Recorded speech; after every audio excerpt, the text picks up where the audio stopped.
안녕하세요. 철학을 사랑하는 여러분. 오늘은 철학자들의 사상과 실제 행동 사이의 흥미로운 불일치에 대해 알아보는 시간을 갖겠습니다. 오늘 영상에서 소개하는 워스트 철학자 10명은 그들의 사상과 실제 삶에서 보이는 불일치를 다루기 위한 것이지, 이들의 철학적 가치를 평가절하하려는 의도가 아닙니다. 철학자들의 이론과 행동 간의 차이가 있다고 해서 그들의 사상이 무의미하거나 가치가 없다는 뜻은 아닙니다. 오히려 이러한 모순은 그들의 철학을 더 깊이 이해하고 우리가 그들의 사상에서 어떤 교훈을 얻을 수 있는지 성찰하는 데 중요한 의미를 가집니다. 철학은 언제나 복잡하고 다면적이므로 오늘의 논의도 이러한 다양성을 존중하는 취지에서 진행된다는 점을 이해해 주시길 바랍니다. 우리가 자주 생각하는 철학적 이상과 실제 삶에서의 행동 간의 모순을 통해 철학이 어떻게 인간의 복잡한 실생활에 영향을 미치는지 탐구해 보겠습니다. 각 철학자의 사상과 그들의 실제 삶을 비교하면서 철학이 어떻게 구현되는지, 그리고 그것이 우리에게 어떤 교훈을 주는지 살펴보겠습니다. 장자크 루소 5명의 자녀를 고아원에 버린 이상주의자. 장자크 루소는 자연 상태의 순수함을 강조하며 인간의 본래 선함을 주장했습니다. 그는 문명이 인간을 부패시키며 자연과의 조화 속에서 본래의 선함을 유지할 수 있다고 보았습니다. 그러나 그의 철학적 이상과 실제 행동 간에는 뚜렷한 모순이 존재합니다. 루소는 파르트너 테레즈 르바세와의 사이에서 태어난 5명의 자녀를 고아원에 맡겼습니다. 경제적 어려움과 현실적인 문제로 인해 그는 자녀들을 고아원에 보내는 결정을 내렸습니다. 이는 그의 철학적 이상과 상반되는 행동으로 평가됩니다. 루소는 자녀들에게 본래의 선함을 강조하며 자연주의적 교육을 주장했지만 자신의 자녀들에게는 그러한 이상을 실천하지 않았습니다. 루소의 주요 저서인 에밀에서는 자연주의 교육 방법을 제시하며 아이들이 자연과의 조화 속에서 스스로 학습하고 성장해야 한다고 강조했습니다. 그는 교육이 자연스러운 발달을 방해해서는 안 되며 아이들이 자연의 본성을 따르도록 해야 한다고 주장했습니다.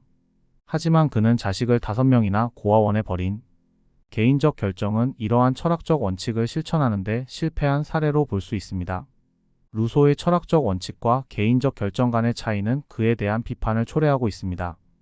그의 이론은 자연의 선함과 자아 실현을 강조했지만 실제로는 자녀들을 고아원에 맡기는 현실적인 선택을 했습니다.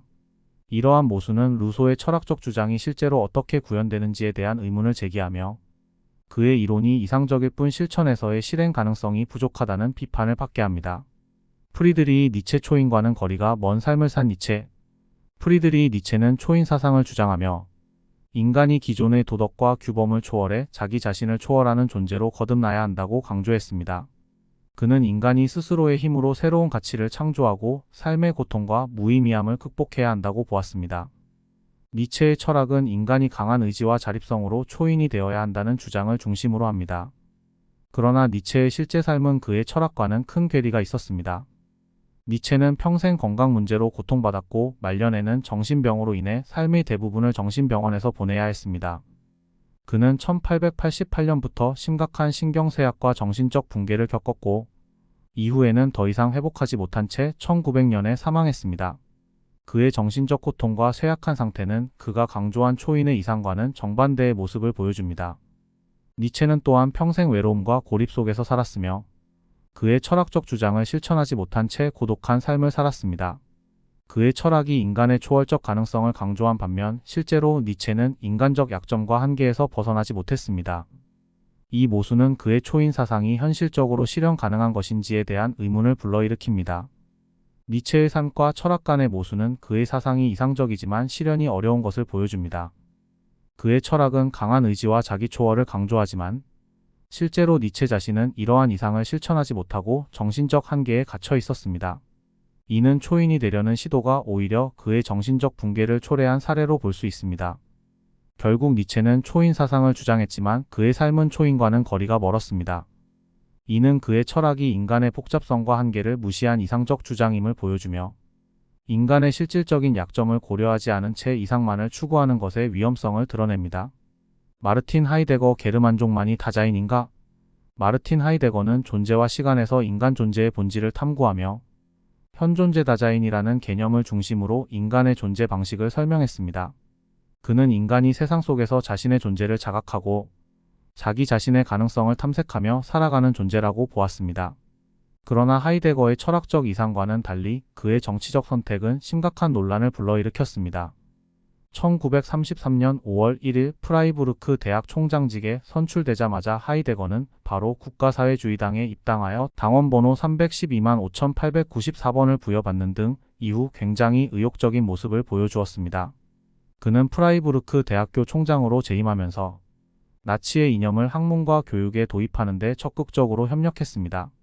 이는 그의 철학이 강조하는 현존재의 자율성과 진정성에 대한 심각한 모순을 드러냅니다. 하이데거는 현존재로서 인간이 자신의 삶의 의미를 스스로 발견하고 고유한 존재 가능성을 실현해야 한다고 주장했지만 그의 나치 가담은 오히려 인간의 자율성과 다양성을 억압하는 전체주의적 이념에 동조한 것이었습니다. 특히 하이데거의 정치적 행동은 그의 철학적 가르침과 심각하게 충돌합니다. 나치 정권의 인종차별적 이념과 유대인 박해에 동조함으로써 그는 다자인의 존엄성과 가치를 훼손했습니다. 하이데거의 행동은 특정 민족, 즉 게르만족만을 다자인으로 보고 그 외의 인간 존재는 무시하거나 억압하는 편협하고 왜곡된 사고를 드러낸 것으로 해석될 수 있습니다. 그의 스승이었던 유대인 철학자 에드문트 후설마저도 나치 정권의 박해 속에서 하이데거와 거리를 두게 되었다는 점은 그가 얼마나 자신의 철학적 원칙에서 벗어나 있었는지를 보여줍니다. 하이데거의 철학적 개념인 현존재는 모든 인간의 존재 방식을 포괄하고 각 개인이 고유한 존재 가능성을 실현하는 것이 중요하다고 했지만 그가 나치에 가담하며 보여준 행동은 특정 민족만이 다자인의 가치와 자격을 가진다는 잘못된 시각을 반영합니다. 이는 그의 철학적 이상과 배치되며 궁극적으로 그의 철학의 진정성에 의문을 품게 만듭니다. 인간의 고유한 존재를 강조하는 철학자임에도 불구하고 하이데거는 자신의 철학을 배신한 채 인간을 차별하고 억압하는 체제에 가담한 아이러니한 모습을 보였습니다. 이로 인해 하이데거는 철학자로서의 깊이와 함께 그가 실제로 지닌 인간과 존재에 대한 존중의 진정성을 의심받게 되었습니다. 장 폴 사르트르 손바닥 뒤집듯 정치적 지지를 바꾸는 사르트르. 장 폴 사르트르는 실존주의 철학자로서 인간의 자유와 책임을 강조하며 각 개인이 자신의 선택에 대해 책임을 져야 한다고 주장했습니다. 그는 인간이 스스로의 존재를 규정하고 주어진 상황 속에서 선택을 통해 자신의 삶의 의미를 창조해야 한다고 보았습니다. 그러나 그의 철학적 이상과 실제 정치적 행보 사이에는 많은 모순이 존재하며 이는 그의 인간 존중에 대한 진정성의 의문을 제기하게 합니다. 사르트르는 정치적 입장을 자주 바꾼 인물로 그의 변덕스러운 정치적 태도는 그의 철학적 신념과 상충되는 면이 많았습니다. 그는 제2차 세계대전 이후에는 공산주의와 마르크스주의에 가까운 입장을 취하며 소련의 공산주의를 공개적으로 지지했습니다. 1950년에 6.25 전쟁이 벌어지자 사르트르도 프랑스 공산당 기관지에 동조하며 대한민국이 북한을 침략했다가 격퇴당했다 말하면서 대한민국의 북침설을 주장하며 북한을 공개적으로 지지했습니다. 그러나 이후 소련의 비인간적 행태와 정치적 억압이 드러나자 그는 이를 비판하며 공산주의에 대한 지지를 철회했습니다. 또한 사르트르는 중국의 마오이즘과 알제리 독립운동 등을 지지했지만 이 과정에서도 그의 입장은 일관되지 않았고 종종 권위주의적 체제와 폭력을 묵인하거나 옹호하는 태도를 보였습니다. 사르트르의 정치적 변천은 그의 철학이 강조하는 개인의 자유와 책임, 그리고 인간 존엄성에 대한 존중과는 어긋나는 행보였습니다. 그는 자유를 옹호하면서도 때로는 자유를 억압하는 체제나 폭력적 혁명을 지지하거나 묵인했습니다. 예를 들어 그는 한때 스탈린주의를 비판했지만 스탈린 체제의 만행이 밝혀지기 전까지는 공산주의를 지지한 전력도 있습니다. 이는 사르트르가 실질적으로 모든 인간의 자유와 존엄성을 일관되게 존중했는가에 대한 의문을 불러일으킵니다. 사르트르의 철학은 인간이 자신의 존재와 행동에 대한 책임을 져야 한다는 강한 도덕적 원칙을 강조하지만 그의 정치적 선택과 발언은 그 원칙을 배신하는 경우가 많았습니다. 그는 개인의 자유를 중요시했지만 실제로는 정치적 상황에 따라 자신의 입장을 변화시키며 때로는 폭력과 억압을 정당화하는 모습도 보였습니다. 이러한 행보는 그가 진정으로 인간을 존중했는지 아니면 자신의 철학적 이상을 현실 정치 속에서 쉽게 타협하고 변질시켰는지에 대한 비판을 불러일으킵니다. 결국 사르트르의 정치적 변덕과 일관되지 않은 입장은 그의 인간 존중의 진정성을 의심하게 만드는 요인이 되었습니다. 자유와 책임을 철학의 핵심으로 삼았지만 실제로는 자신의 철학적 원칙을 정치적 편의에 따라 흔들리게 했고 이는 그의 철학적 이상과 현실 정치 간의 깊은 괴리를 드러냅니다. 이런 점에서 사르트르는 인간의 자유와 존엄성을 일관되게 지키는 인물로 평가되기 어렵고 그의 인간 존중에 대한 진정성 또한 논란의 대상이 됩니다. 미셸 푸코 지식과 권력을 비판하면서 지식의 권력화를 실천한 푸코. 미셸 푸코는 권력과 지식의 관계를 비판적으로 탐구하며 권력이 지식을 생산하고 이를 통해 사회를 통제한다고 주장했습니다. 그는 권력이 단순히 억압적이고 부정적인 힘이 아니라 사회 곳곳에서 다양한 형태로 작동하며 사람들의 사고방식과 행동을 규제하는 메커니즘이라고 보았습니다. 푸코는 병원, 감옥, 학교 등 다양한 제도에서 권력이 어떻게 개인을 규율하고 정상과 비정상을 구분하며 이를 통해 사회를 통제하는지 분석했습니다. 그러나 그의 개인적인 삶과 행보는 그의 사상과 불일치하는 모습을 자주 보였습니다.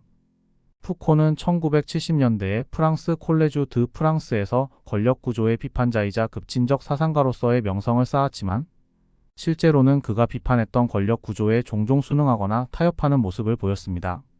예를 들어 푸코는 프랑스 지식인 사회에서 자신의 입지를 강화하기 위해 당시 지배적이었던 권력구조에 맞서는 대신 자신의 위치를 지키기 위해 영향력 있는 인사들과의 관계를 유지했습니다.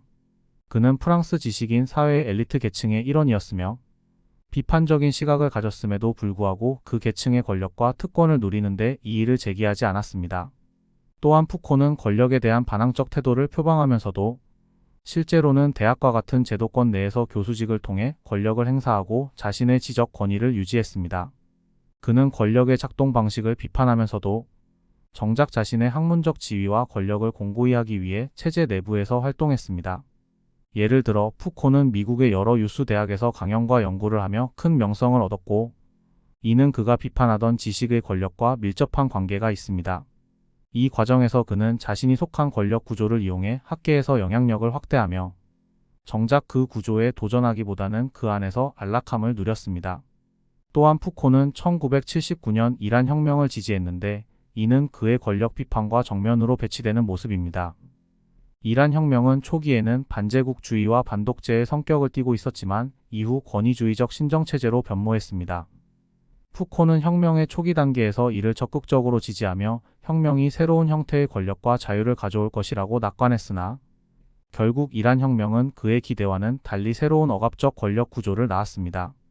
푸코는 이란 혁명에 대한 지지를 철회하거나 비판하지 않았으며 이는 그가 권력의 억압성을 비판하면서도 특정 권력의 부정적 측면을 외면하는 모습을 드러냈습니다.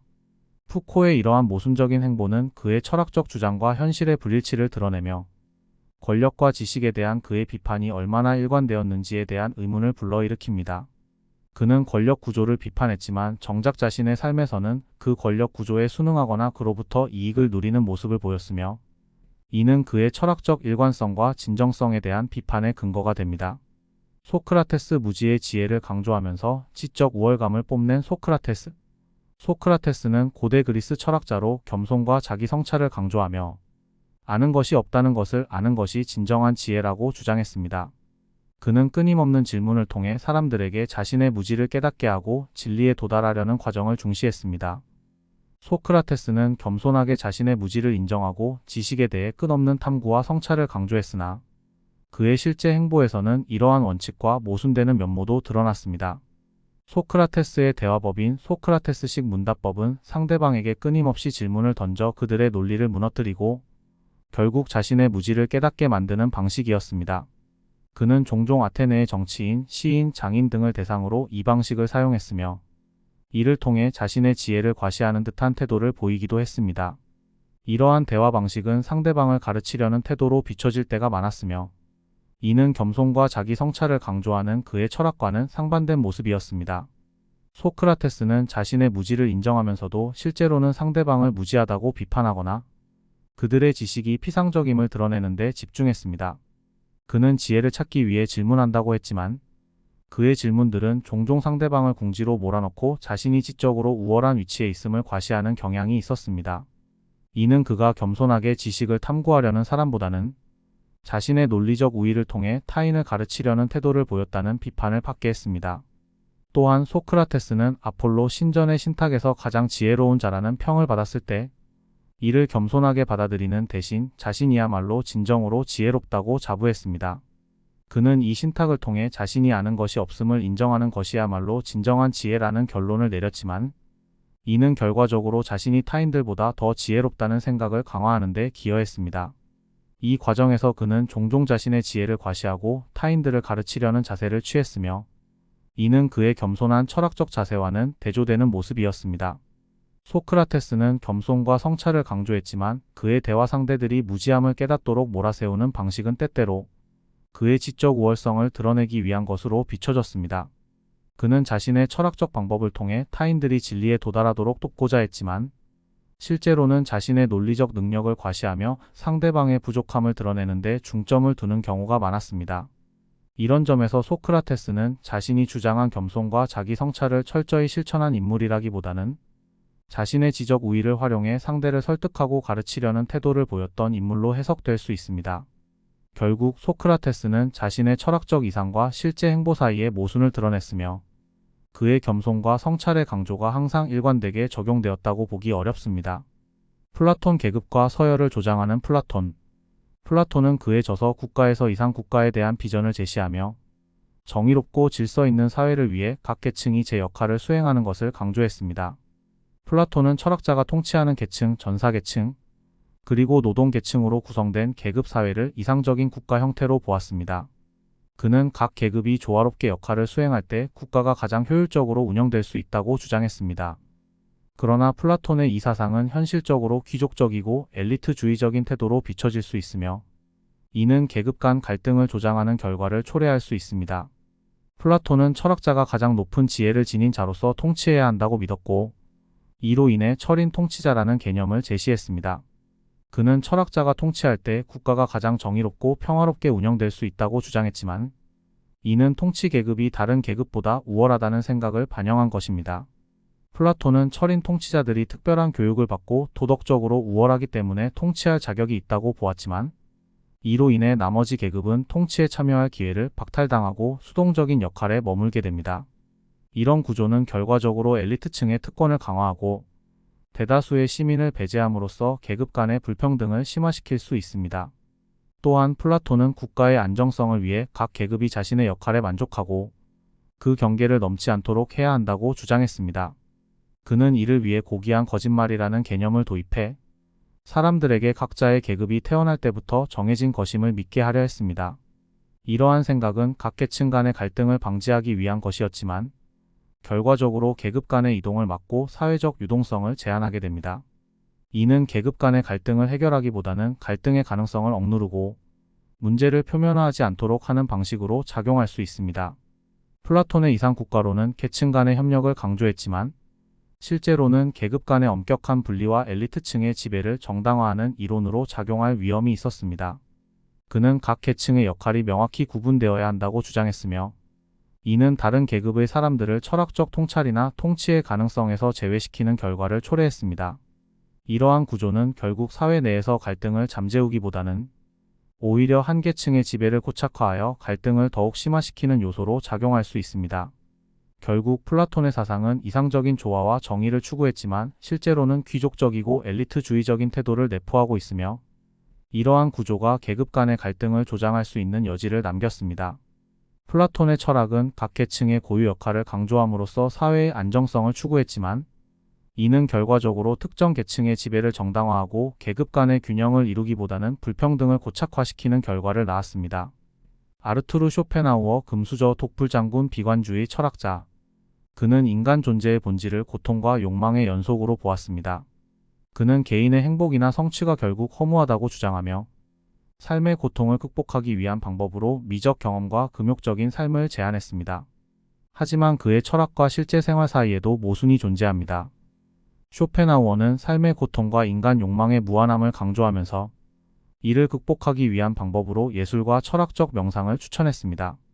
그는 고통에서 벗어나기 위해 감각적 쾌락이나 물질적 성취를 추구하는 것이 아니라 미적 경험이나 내면의 성찰을 통해 위안을 찾는 것이 바람직하다고 주장했습니다.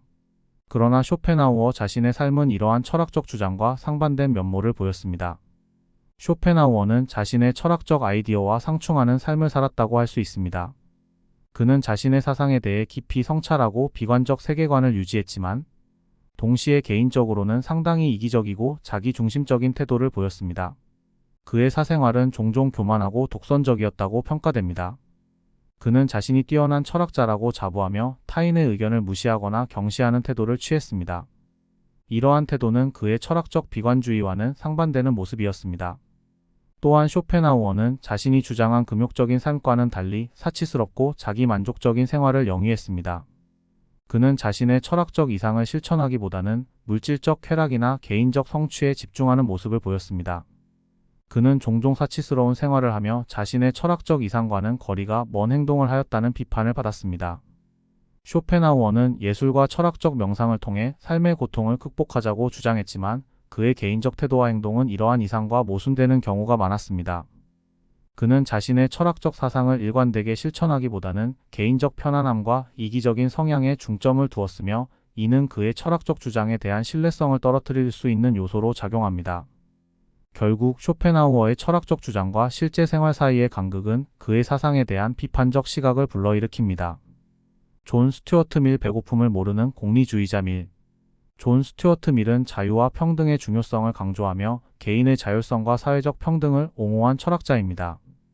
그의 저서 자유론에서는 개인의 자유가 사회적 제약에 의해 침해받지 않아야 한다고 주장했으며 이는 개인의 권리와 자율성을 보호하는 데 중점을 두었습니다. 그러나 밀의 실제 삶과 철학적 주장은 몇 가지 측면에서 모순을 드러냅니다. 첫째, 밀은 여성의 권리와 평등에 대해 복잡한 입장을 취했습니다. 그는 여성의 참정권에 대해 공개적으로 지지했지만 그의 입장은 때때로 모호하거나 일관되지 않았습니다.